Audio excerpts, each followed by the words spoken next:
Bonjour, vous allez visionner donc une vidéo qui appartient à un article et qui lui-même appartient à un ensemble, je dirais, d'articles qui ont été regroupés sous forme de cours dans le blog 345D, le rassemblement. Donc vous savez que la démarche sur la voie de l'éveil demande d'aller fouiner un tout petit peu partout et nous sommes souvent perdus par rapport à tout cela devant cette masse énorme d'informations.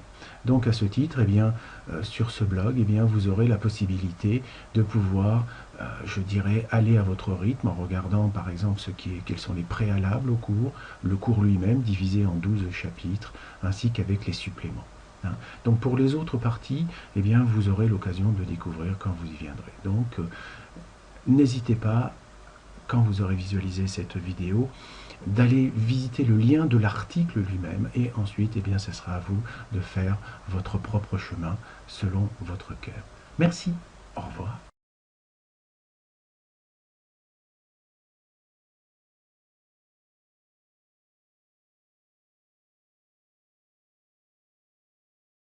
Bonjour à tous et à toutes. Nous allons aborder maintenant la vision, on va dire, élémentaire, comme je le mets dans le titre, de ce qu'on appelle le tore. Alors le tore, je parle bien de l'aspect géométrique, on va dire mathématique, ce qu'on appelle d'un champ magnétique, qui n'a rien à voir avec avoir raison ou tort. Hein, on est bien d'accord. Donc ici, eh bien, le tore, ça c'est la figure généralement qu'on remonte, donc ça ressemble à un beignet. Pour les Anglais, on appelle ça un donut. Et ça veut dire que c'est tout simplement un truc circulaire, comme un boudin, qui est replié sur lui-même. Alors, d'où cela vient-il? Alors, c'est surtout, comme je le disais, représentatif d'un champ magnétique. Hein. C'est comme si vous aviez un aimant au milieu, et vous voyez les lignes de champ hein, qui partent du pôle nord pour aller vers le pôle sud, et ils se recoupent entre elles. Alors, généralement, on le voit, je dirais, beaucoup mieux dans sa forme dite transparente, hein, qui est celle-ci. Hein. C'est-à-dire qu'on voit qu'à l'intérieur, là, mathématiquement, on a simplement augmenté le rayon. Vous voyez, ici, ça fait comme un cercle. Hein. Ici, c'est le même cercle, c'est comme un boudin. Eh bien, on augmente, on va dire, la taille du cercle, mais pas le diamètre du tore. Qui fait que, grosso modo, eh bien, les morceaux, ici à l'intérieur, vont se rapprocher de telle manière que ça va créer un trou comme un vortex. Alors le vortex, quand nous parlons de vortex, nous ne voyons généralement qu'une partie de la chose. C'est-à-dire que nous voyons que la partie supérieure, voire inférieure, mais on ne voit pas les deux. Mais sachez que ça fait partie d'un champ magnétique. Donc nous allons le voir que par rapport à l'être humain, nous allons comprendre comment notre rat, entre guillemets, va jouer par rapport à tout ça. Donc je vais progressivement vous montrer les différents morceaux où nous allons trouver effectivement, ça c'est la figure, on va dire géométrique, qui est un petit peu plus visible, entre guillemets, hein, plus mathématique, et on voit que ça tourne, parce que bien sûr, autant qu'il y a un mouvement comme ça, on verra qu'il y a un mouvement rotatif aussi dans l'autre sens, hein, tout tourne. Donc, quand on le représente sous une autre forme, ici je vous ai mis une petite photo que j'ai chopée sur internet, ça fait comme une pomme, tout simplement. Hein. Donc ici, bien, vous avez effectivement différentes couleurs, c'est comme un objet creux, mais au milieu, là, il y a une espèce de vortex. Ben là, il y a un vortex à l'intérieur, hein, donc c'est le tronc principal. Alors, vu de dessus, parce que ici, tout ce que je vous ai représenté est une représentation qui est faite, je dirais, en 3 dimensions, nous avons la vision vue du dessus. Et donc, quand nous regardons vue de dessus, eh bien, nous voyons que, en fait, c'est ni plus ni moins, ça fait comme une rosace, et donc la fameuse fleur de vie. En effet, beaucoup de mes lecteurs ont tendance à confondre la fleur de vie avec la construction, on va dire 3D. La fleur de vie, si vous regardez bien, est une construction qui est sur un mode plan. C'est-à-dire qui n'est pas du tout en 3D, qui n'est pas avec un X, Y et un Z, hein, qui n'est pas en 3 dimensions. Donc, ce que nous voyons, quand nous parlons de la fleur de vie, on se dit, ah, bah, il y a eu un premier cercle, puis un deuxième cercle, puis un troisième cercle, etc. Bah, ce sont simplement un développement progressif du tore magnétique. Hein. C'est tout bonnement ça. Donc il ne faut pas trop se prendre la tête par rapport à ce que Drunvalo nous a raconté.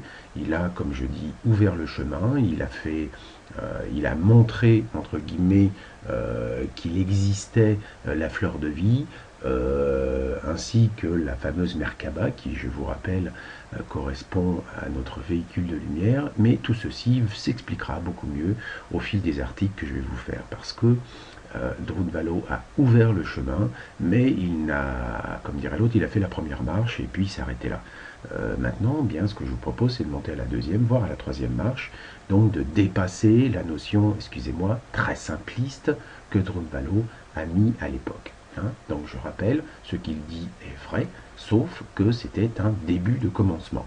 Et il est intéressant de pouvoir continuer. Alors forcément, la vie n'est pas statique comme ça, et vous pouvez bien sûr imaginer que le tore va se tourner sur lui-même, hein, donc créant ainsi le vortex au niveau central. Partir de là, eh bien, vous pouvez imaginer que là, je mets des images hyper simplistes qui sont bien sûr faits par des gens ayant quand même une notion d'un minima syndical, ce que j'appelle, mais qui n'ont pas poussé le bouchon plus loin parce que tout simplement, ils n'ont pas les connaissances, on va dire, plus en avant. Hein. Donc généralement, eh bien, on peut considérer que effectivement, il y a au niveau de l'être humain un tore général, hein, on va le voir, qui va fabriquer donc une espèce de vortex central. Donc en haut, eh bien, vous allez appeler ça le 7e chakra, et en bas, vous allez appeler ça le premier chakra. Donc quand nous voyons un cône de chakra ouvert vers le bas, en fait c'est la partie inférieure du tore, et tandis que le 7e, c'est la partie supérieure du tore. Hein, voilà en quoi je dirais, notre aura principalement est. Hein, nous allons voir à fur et à mesure, bien sûr, que nous allons avancer dans l'article, la construction, on va dire, de l'être humain, et donc de l'aura. Et donc ici, je vous représente aussi une autre image que j'ai chopée sur Internet, que je n'ai pas refait parce qu'elle est vraie, on est d'accord, mais extrêmement primitive. Mais bon, comme dirait l'autre, c'est un début, et il faut bien commencer par un début quelque part. Hein. Donc ici, eh bien, quand ce tore se met à tourner, eh bien, ça crée, vous voyez, un espèce de mouvement giratoire qui fait que effectivement, il y a comme un espèce de serpent qui se met à l'intérieur, qui correspond donc à cette partie-là, hein, et avec une enveloppe extérieure. Nous allons voir que notre aura, c'est ce champ magnétique.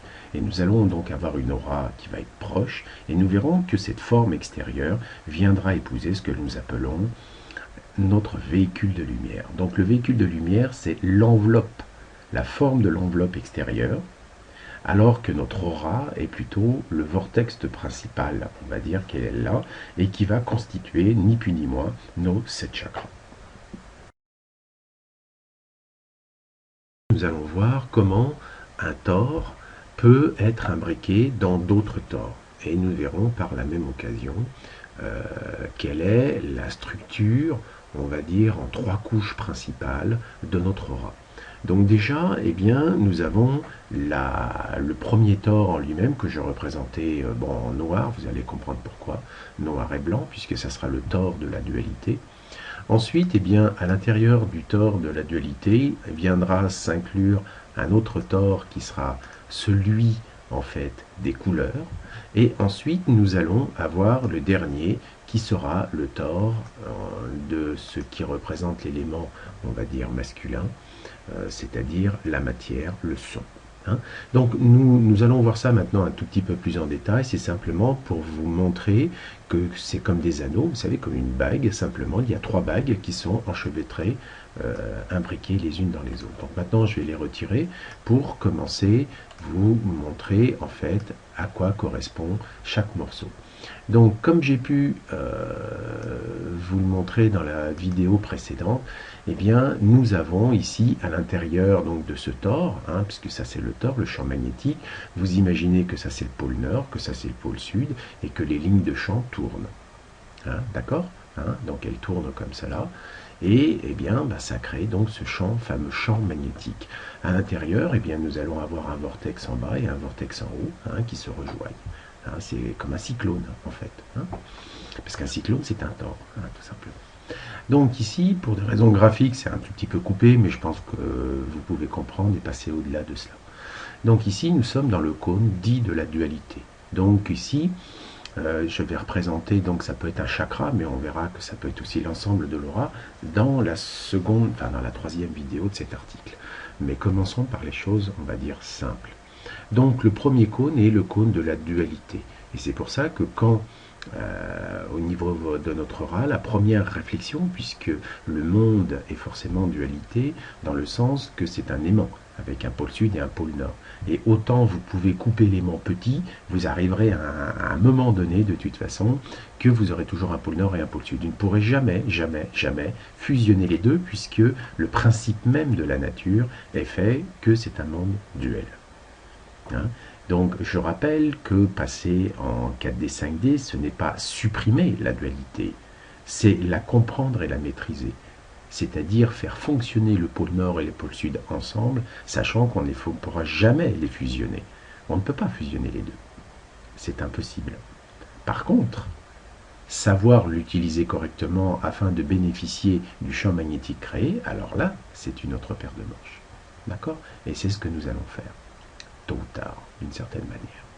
Donc ici, eh bien, dans ce premier tore, eh bien, on a vu que c'était le tore de la dualité. Donc quand un chakra, on dit qu'il est à minima, c'est forcément ça, quoi.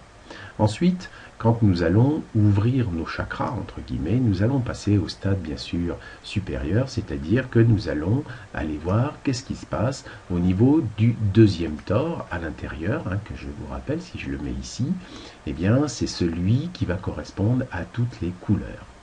Donc c'est une ouverture, c'est-à-dire que si on se place par rapport à l'axe ici, eh bien on voit bien qu'il y a eu une ouverture du chakra. Alors cette ouverture est une ouverture en conscience, mais dans la réalité elle est toujours là. C'est pas parce que vous en êtes inconscient qu'elle n'est pas là. Donc la construction est là, le bâtiment est là. Simplement, c'est votre capacité à savoir l'utiliser qui fera toute la différence. Donc ici, dans la partie supérieure, j'ai représenté, disons qu'en 3D, en vision avec un cône, comme une cuvette, comme un entonnoir, alors qu'ici, j'ai fait une coupe, histoire de voir un petit peu comment ça se fait, quoi. Alors, vous pouvez imaginer, bien sûr, que le troisième cône qui va apparaître sera par rapport, je dirais, au troisième tore qui est à l'intérieur, c'est-à-dire celui du son. C'est-à-dire que quand nous mettons le truc du son en place, attendez, on va essayer de centrer tout ça, parce que là avec Word on ne fait pas toujours tout ce qu'on veut, mais on peut s'en approcher, eh bien nous avons effectivement le troisième cône qui vient se mettre, dessus, entre guillemets, c'est-à-dire que le troisième cône du son, c'est-à-dire l'ouverture du chakra est encore beaucoup plus grande, puisque quand on regarde ici, elle est nettement plus grande, mais à la réalité, le tore est à l'intérieur des autres. Donc ici, pour une meilleure visualisation, eh bien, je vais ôter les parties, on va dire, théoriques, et on voit déjà beaucoup mieux comment sont étagés en fait les différents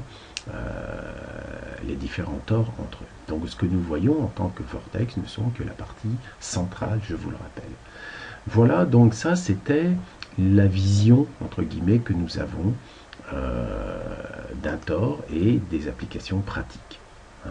Voilà, donc à partir de là maintenant, nous allons construire dans la troisième vidéo la totale de ce qu'est un corps humain. Bien, dans cette troisième vidéo, nous allons voir plus concrètement comment ces différents tores, non seulement sont imbriqués les uns dans les autres, mais comment ils s'organisent par rapport à la distribution, on va dire, générale du corps. Alors, je vous ai représenté globalement, bien sûr, toujours donc un être humain avec ses 7 chakras, et donc bien ce qu'on pourrait considérer comme l'aura. c'est-à-dire une espèce de truc énergétique que l'on ne voit pas, mais que l'on peut sentir avec nos différents sens. Et d'ailleurs, pour pouvoir accréditer cela, quand quelqu'un se situe à 3 mètres de vous, vous ne le ressentez pas, et puis plus il s'approchera de vous, et plus le champ magnétique va devenir intense. Et donc il est évident que vous avez bien sûr votre propre champ magnétique, mais la personne aussi. Donc plus vous vous rapprochez de l'autre personne, plus vous allez ressentir l'intensité de son champ magnétique, donc de son aura. Et il faut savoir, donc, le champ magnétique, le magnétisme, c'est le côté féminin, donc l'échange d'informations. Hein, c'est une vibration. Donc une vibration qui s'ajoute à une vibration, eh bien à la fin, arrive à un moment, et bien comme dirait l'autre, on se rapproche de plus en plus de la personne, et si vous vous rapprochez ne serait-ce qu'à 10 cm de la personne, vous voyez, par exemple, vous approchez vraiment très proche de la personne va se sentir intimidée, va se sentir pénétrée, on va dire. Hein. Et donc, c'est sûr que ça va chauffer un tout petit peu dans les chaumières, et que, arrivé un moment, eh bien, il va falloir, entre guillemets, que les deux personnes se touchent afin, d'une certaine manière, que les champs magnétiques se mettent à fusionner d'une manière consciente, c'est-à-dire que grosso modo, la partie électrique, on va voir, cette partie du corps, eh bien le contact se fasse. Et donc une fois que le contact est fait, ça fait du bien, on va dire, hein, puisque je vous rappelle que des personnes, entre guillemets, sont quand même majoritairement sexuées. Ça veut dire que globalement, bien s'il y a un homme et qu'il y a une femme, bien c'est une polarité, c'est comme un aimant, et donc il va falloir que il fasse passer le courant, quoi. Hein. Donc pour ça qu'on arrive à se toucher, et que le toucher est extrêmement important, puisque c'est la partie masculine de l'incarnation.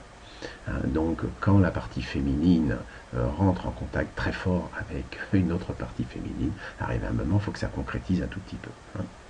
Voilà pourquoi nous avons besoin d'être touchés pour être conscients de qui nous sommes. Sinon, nous ne sommes que vibrations et nous ne savons pas que nous sommes incarnés dans un corps.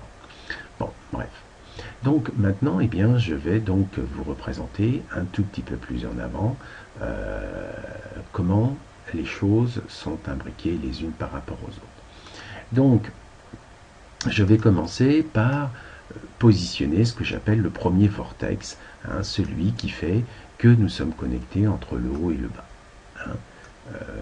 Voilà, bon, on va essayer de le replacer un petit peu plus correctement. Enfin, c'est pas grave, hein, vous imaginez que c'est pas important. Donc, ici, eh bien, je vous ai représenté, par rapport à la deuxième vidéo, eh bien, le premier tore, qui est énorme, hein, et qui va correspondre entre le premier chakra et le septième. Je rappelle que le septième chakra, c'est le premier chakra de votre soi supérieur. Ici, je sais que je me répète en permanence, mais c'est le but de quelque part d'un pédagogue. Le premier hexagramme, 1, 2, 3, 4, 5, 6, il est là. C'est le sous-sous-logos. Et le 7, 8, 9, 10, 11, 12, c'est le sous-logo. Donc, on va dire de la 12e dimension à la 7e dimension, et de la 6e dimension à la première dimension. Hein. Donc, ce qui est important, qu'il faut comprendre, c'est que si nous étions déconnectés du 7, nous ne pourrions bien sûr pas être en contact avec notre soi supérieur, hein, sachant que cette notion de connecter au ciel, j'en profite, n'est pas liée à une connexion ici, puisque vous le verrez que ces dimensions supérieures sont à des fréquences supérieures, c'est-à-dire qu'ils vont beaucoup plus vite. Elles sont beaucoup plus vite, elles ne vont pas au ciel, mais en vous. C'est-à-dire que le 7e, 8e, 9e, 10e, 11e, 12e chakra, eh bien, sont en fait à l'intérieur de vous, mais non pas au niveau physique tel que vous le pensez, mais à un niveau atomique. Hein, c'est-à-dire que l'on va taquiner l'atome, et non plus un groupement d'atomes que l'on appelle des molécules. Donc, on peut dire que globalement, vos 6 premiers chakras fonctionnent à un niveau de matière moléculaire, alors que le deuxième hexagramme, votre soi supérieur, travaillera lui au niveau atomique. Donc, en clair, si vous cherchez à vous connecter à votre soi supérieur, commencez à vous connecter à vous-même, à chacune de vos cellules. C'est aussi simple que ça. Donc aller au ciel, c'est pas aller dehors, mais aller dedans. Hein, c'est une petite précision complémentaire par rapport à mes articles précédents. Donc, il ne faut pas confondre se connecter avec ses bras et ses jambes à la dynamo terrienne, hein, ou rantienne, c'est-à-dire en bas, c'est le cristal de l'Agartha, et en haut, bien, c'est, on va dire, le 7e chakra de la Terre, d'une certaine manière, qui se situe en haute atmosphère. Donc, se situer entre la haute atmosphère et le cristal de l'Agartha est normal pour ce premier vortex. Donc, si vous voulez vraiment énergétiquement vous connecter, eh bien, vous passerez par les sous-chakras des bras et des jambes. Bien, mais ceci est un rapport énergétique par rapport à la Terre, mais n'a rien à voir avec le rapport énergétique que vous avez avec votre soi supérieur. Votre soi supérieur est en vous. Ok? Si vous étiez allongé, il est toujours en vous. Mais si vous êtes allongé par rapport à la Terre, vous allez vous endormir. Parce que vous seriez en position, on va dire, féminine. La position féminine, c'est l'horizontale, c'est-à-dire vous êtes dans la ligne de champ de la Terre. Mais si vous vous mettez en vertical, eh bien, vous devenez conscient de qui vous êtes, individuellement parlant. Nous sommes bien d'accord, mais cela ne vous coupe aucunement de votre soi supérieur. Donc, il faut faire un distinguo réel et sérieux entre une connexion par rapport à la Terre, c'est-à-dire le pôle, je veux dire, du premier chakra et le pôle, on va dire, énergétique du haut, qu'on appelle le ciel, qui serait l'esprit, mais ceci n'a rien à voir avec vos dimensions intérieures, qui est votre soi supérieur. Donc il ne faut pas tout mélanger, et c'est pour ça que je fais la précision maintenant. Alors, ici nous avons vu que entre le premier chakra et le 7e chakra, puisque ce 7e, d'une certaine manière, c'est la partie supérieure du Thor, hein, de votre corps physique, eh bien, on va pouvoir y mettre les différents cônes. Alors, le premier cône, comme on a vu, était le cône qui correspondait à ce que l'on appelle la dualité. Nous sommes bien dans un monde de dualité. Hein, et nous allons voir que ce monde de dualité apporte forcément une réaction, puisque tout est polarisé. Hein. Polarisé, ça veut dire qu'il y a un pôle sud et un pôle nord. Point barre. Il n'y a pas d'intermédiaire. Donc, c'est la première couche extérieure, celle de la dualité. Ensuite, cette couche extérieure, nous voyons qu'à l'intérieur, il y avait donc un deuxième cône, hein, qui correspond aux couleurs. Alors, les couleurs, je rappelle que c'est ni plus ni moins ce que vous appelez le corps, les sentiments. Hein. Les couleurs sont les sentiments. Alors que le noir et blanc, la dualité, ça va être la partie physique, réelle. Là, c'est la partie sentiment, les couleurs. Et on va voir que ces sentiments sont en fait une énergie féminine qui correspond à de l'information. Ensuite, eh bien, nous avons le troisième cône qui se situe encore un petit peu plus à l'intérieur et qui va correspondre à celui du son. Hein. Donc le son, on va voir que c'est la partie qui maintient le côté matériel, hein, de votre corps. Hein. C'est pour ça qu'il est à l'intérieur. Hein, il est le plus proche de vous. Si votre corps physique n'avait pas cette intégrité grâce à ce cône, eh bien vous ne pourriez pas avoir de sentiments et donc vous ne pourriez pas avoir, excusez-moi, vous allez voir, de pensée, c'est-à-dire une capacité de dire est-ce que c'est bon ou pas bon pour moi.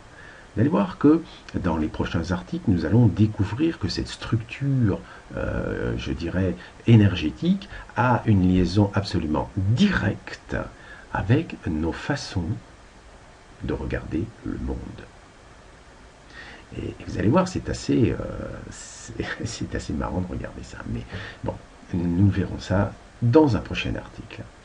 Bien, donc ceci c'est, je dirais, le cocon premier, hein, de votre corps physique.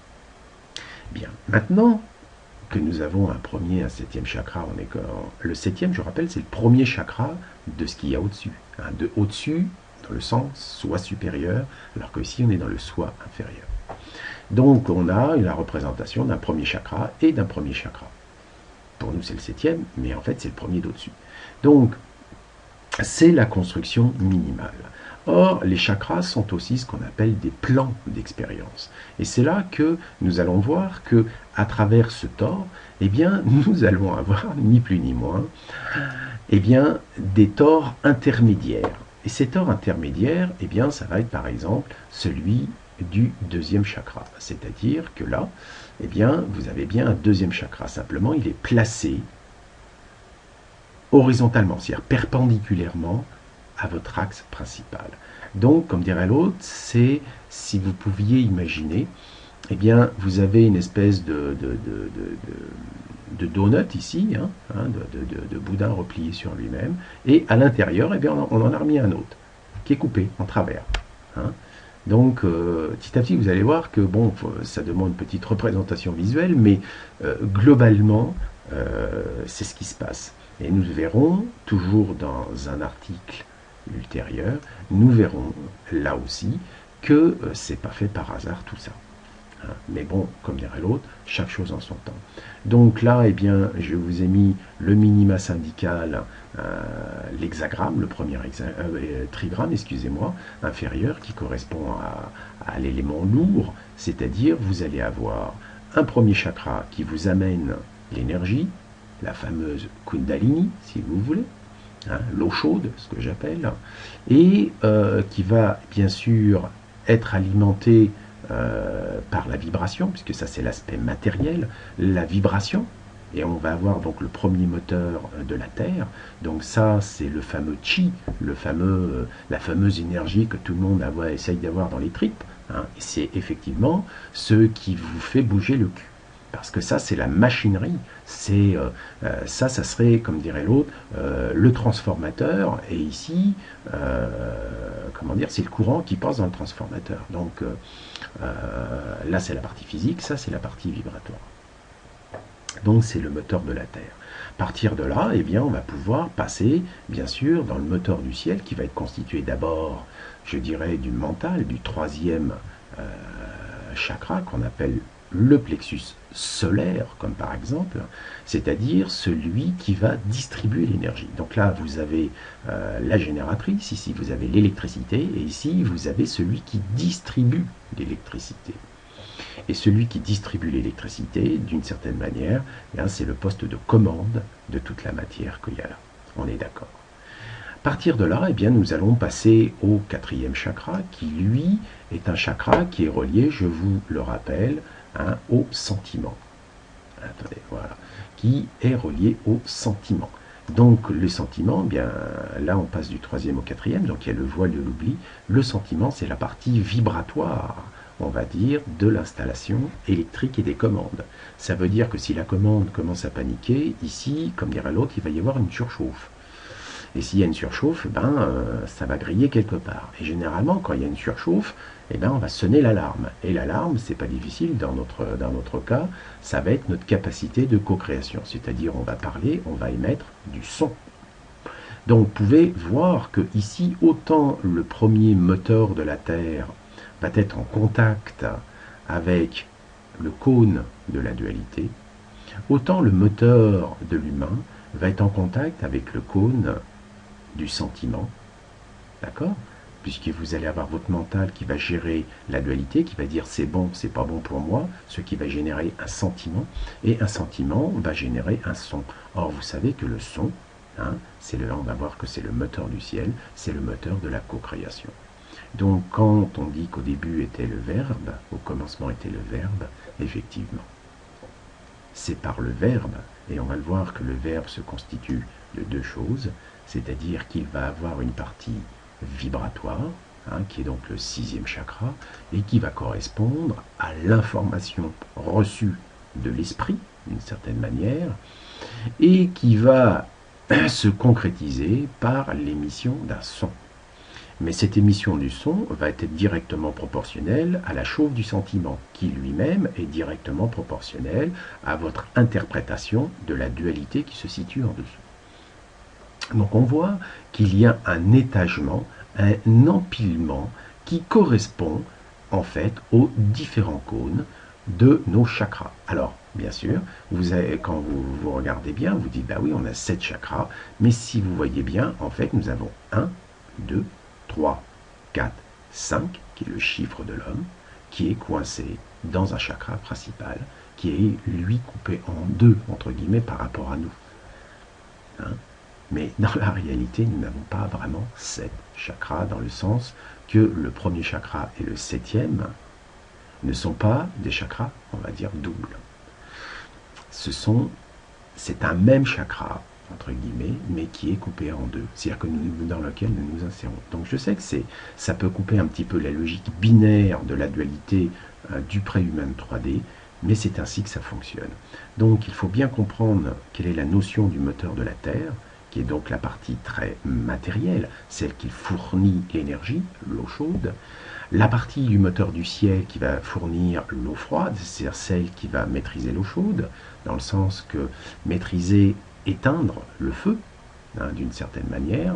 Quand je dis éteindre le feu, ça c'est le feu de l'esprit, et ça c'est le feu de la matière, de la terre. Donc c'est un feu, on va dire, dans les deux cas. Et nous, dans le moteur de l'humain, nous avons à gérer les deux. Hein, c'est-à-dire que nous sommes coincés dans un sandwich, excusez-moi, sentimental, entre un pouvoir de co-création et, je dirais, un environnement absolument matériel.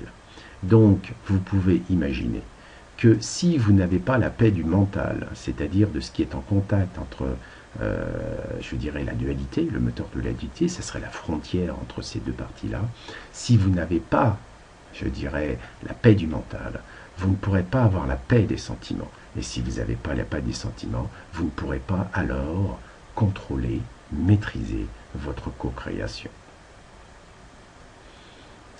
Donc vous voyez que ceci, la construction de notre aura, n'est pas faite par hasard.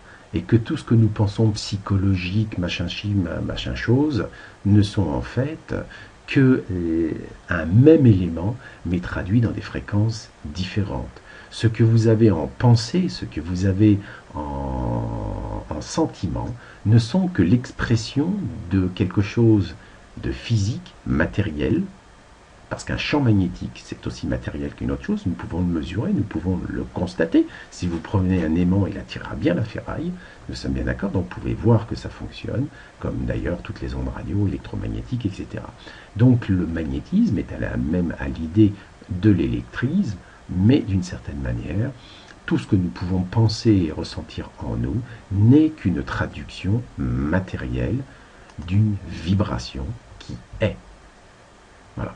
Donc, pour résumer un tout petit peu tout ça, eh bien, je vous ai représenté ici, dans la partie centrale du vortex, à l'intérieur de ce tore, eh bien, ce qu'on appelle communément l'aura. Donc, généralement, l'aura, eh bien, on la délimite comme ça correspond quand même globalement à la partie centrale du vortex, ici, nous sommes bien d'accord. Et la forme extérieure, quand je dis la forme extérieure, c'est-à-dire jusqu'où elle ira, parce que ici, si vous avez bien le vortex à l'intérieur, vous avez bien la couche extérieure, hein, les couches, et bien ici je l'ai écrit, le champ magnétique extérieur du tore épouse le véhicule de lumière. En clair, eh bien quand les gens vous regarderont de l'extérieur, eh bien ils vont voir d'abord tout ça. En éclair. Donc vous allez voir dans les prochains articles que je vous ferai, le véhicule de lumière est l'aspect géométrique masculin, tandis que votre aura qui est au milieu est l'aspect féminin. Donc nous avons bien la vibration qui est à l'intérieur d'un contenant. Et nous allons voir que ce contenant n'aura pas la même forme en fonction de la vibration émise à l'intérieur. C'est-à-dire que plus vous allez augmenter votre taux vibratoire, votre fréquence intérieure, c'est-à-dire plus vous allez augmenter la rotation de ce moteur de l'humain, c'est-à-dire une harmonie réelle entre le haut et le bas, c'est-à-dire entre un mélange équilibré d'eau froide et d'eau chaude, eh bien votre aura va tout simplement devenir plus puissante, puisque ici, comme ce sont des chakras qui tournent, et plus ça tournera vite, plus votre aura sera grande. En clair, eh bien, votre aura grandira de telle manière qu'elle repoussera les murs de votre véhicule de lumière. C'est-à-dire que plus votre comment dire, harmonie sera grande, plus votre aura va tourner, puisque rappelez-vous que ce Thor, il n'est pas statique, il tourne. Et il va tourner en fonction de quoi? D'abord des sentiments qui vous animent, et en même temps de la vitesse acquise par la toupie, par votre Merkaba. Donc les deux sont inséparables. Hein, c'est comme un moteur. Si vous ne pouvez pas séparer le rotor du stator. C'est-à-dire que plus il y en a un qui tourne dans un sens, enfin, plus il y en a un qui tourne, plus il va entraîner l'autre. Alors pour éviter que le moteur se barre en couille, généralement on l'attache, donc c'est pour ça qu'on dit que c'est un stator, il est fixe, et donc comme il est fixe, toute la vitesse va aller se répercuter dans le rotor. Donc grosso modo c'est toujours la même chose, mais globalement, votre aura va dépendre de deux choses. De la vitesse acquise par votre Merkaba, premièrement, qui donc, plus elle tournera vite, plus fabriquera un champ magnétique intense qui, par conséquence, fera que votre aura grandira encore plus fort, qui donnera donc à ce moment-là encore plus d'énergie à votre Merkaba à tourner, etc. Et donc, nous savons que le taux vibratoire, la fréquence, c'est simplement une rotation en fonction du temps. Donc, si en une seconde, votre Merkaba tourne 10 fois au lieu de 9, elle va plus vite. Donc, en clair, ça veut dire quoi? Qu'elle augmente sa fréquence. Et si vous augmentez votre fréquence, cela veut dire quoi? Cela veut dire que vous êtes moins enlisé dans la densité. Voilà que plus vous augmentez votre taux vibratoire, plus vous augmentez la rotation de votre Merkaba, plus cela veut dire que vous avez de l'amour en vous. L'amour, c'est un échange d'informations. Or, on verra que cet échange d'informations va être principalement toutes les couleurs, puisque ce sont vos sentiments. Et plus vos sentiments seront ce qu'ils sont, dégagés d'un mental égo qui, quelque part, est une interprétation de la dualité, eh bien, vous verrez qu'à ce moment-là, vous vous rapprocherez de votre pouvoir de co-création réelle. Voilà pourquoi plus nous augmentons notre fréquence et plus nous nous rapprochons véritablement de notre identité en tant, j'aime pas utiliser ces termes-là, en tant que divin, en tant que Dieu, en tant qu'être capable de pouvoir, par la simple pensée ressentie grâce à des émotions et des sentiments, on va dire, contrôlés dans le sens fluidité, et plus votre capacité à jouer dans la matière sera énorme. Voilà, donc ça c'était, pour que pas que je dérive de trop, c'était tout simplement la partie visuelle de comment est constituée en fait votre aura. Donc votre aura, je le répète, c'est le champ magnétique généré par l'axe central du vortex principal coincé entre le premier chakra de votre soi inférieur et le premier chakra de votre soi supérieur. Voilà, donc je vous dis aux prochaines vidéos pour la suite, car bien sûr, il y a une suite. Merci, au revoir.